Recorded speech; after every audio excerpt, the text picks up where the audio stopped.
Focus dans cette nouvelle capsule vidéo sur le secret du succès à l'usine du Real Madrid, la formule 50-50. Avant de la développer, les amis, assurez-vous de suivre la chaîne Real de Madrid sur WhatsApp, Facebook et YouTube. Vous y trouverez également les www.realdemadrid.com dans un seul espace. Ne ratez absolument rien de l'actualité du jour, de l'agenda avec les dernières nouvelles sur les événements les plus importants de la Casablanca, des images marquantes, la vie de nos spécialistes et des madridistes que vous êtes justement, ainsi que des rapports, des live vidéos en exclusivité. Oui les amis, nous y ajoutons aussi par moment, quelquefois, une touche d'humour. N'oubliez pas de vous abonner, d'activer la cloche de notification pour rester informé de nos prochaines actualités sportives. Alors, à la Maison Blanche, ils ont gagné beaucoup d'argent avec cette façon de libérer les jeunes joueurs. Le Real Madrid possède l'une des meilleures équipes de jeunes du monde, si ce n'est la meilleure, connue sous le nom de la Fabrica.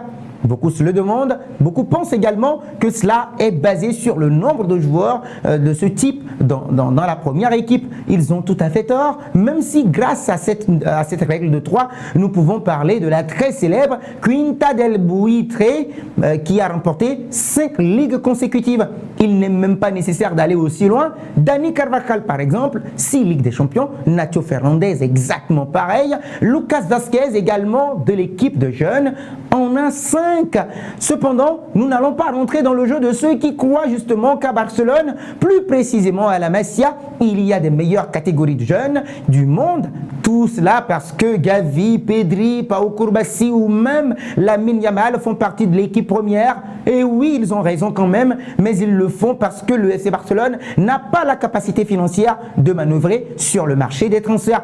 Il convient alors dans cette mesure-là de souligner qu'avant de mettre en avant les deux premiers que nous avons déjà évoqués, le Barça essayait de recruter un certain Jorginho Wijnaldum, mais il n'a pas pu le faire car l'état de ses comptes laisse beaucoup à désirer. Cela dit, il faut tirer chapeau à la politique que Don Florentino Pérez met en œuvre depuis longtemps, qui consiste en la formule 50-50. Qu'est-ce que c'est ? Beaucoup se le demandent peut-être. On vous explique.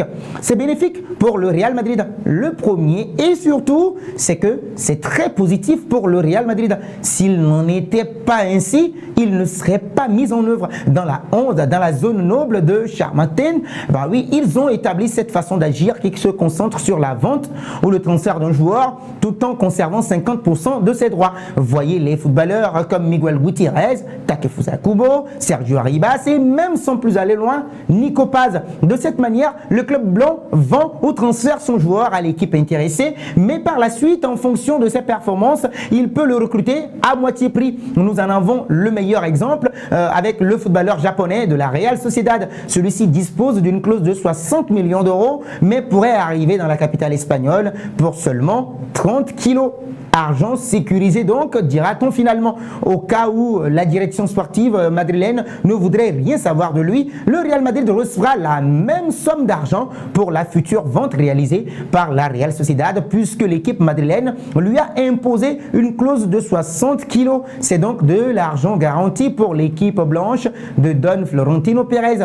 Un autre exemple est celui de Sergio Arribas, celui-ci qui était l'une des grandes perles de l'équipe de jeunes, était à l'UD Almeria pour 6 millions d'euros. Mais une fois de plus, l'équipe blanche a conservé 50% de ses droits. À cette occasion, Florentino Pérez a sécurisé 40% de ses transferts. Cette formule a également été réalisée à Valdebebas et par conséquent, ils en ont profité avec des joueurs comme Antonio Blanco qui joue pour Alaves, Mario Gila qui est à la Lazio ou Peter Federico qui joue à Getafe, comme Juanmi Latassa qui joue à Valladolid, Carlos de Tor fait de même à Oviedo et Marvin Park à l'UD Las Palmas. Pour tous ces joueurs, Madrid gagne de l'argent ou en a déjà gagné. Si vous regardez cette façon de travailler permet à l'argent d'entrer toujours dans les caisses du Real Madrid et au cas où ils voudraient récupérer le joueur en service, ils peuvent le récupérer à un coût très très bas.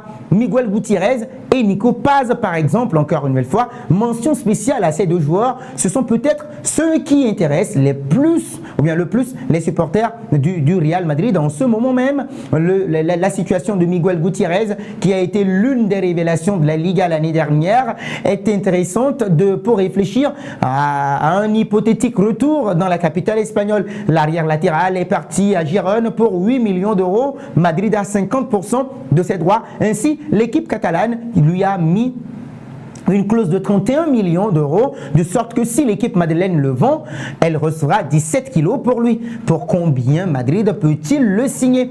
C'est là l'enjeu intéressant de cette éventuelle opération. Si Valdebebas on avait parié sur lui l'été dernier, le jeune joueur arriverait dans ce qui était son domicile pour seulement 8 kilos, étant donné que cette option de rachat que Madrid conservait.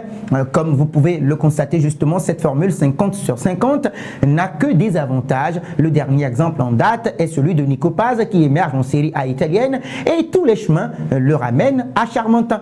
Como de Cesc Fabregas a repris la moitié de ses services pour 6,3 millions d'euros.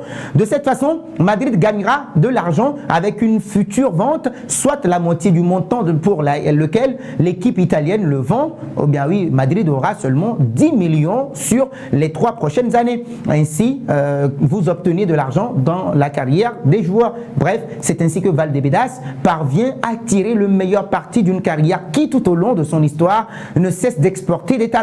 C'est un exemple pour le reste des équipes de la façon dont les choses se passent, bien évidemment, avec les catégories inférieures. Après tout, cette formule a laissé plusieurs millions de personnes à la Maison Blanche et, plus important encore, les amis, elle devrait continuer ainsi pour plusieurs années.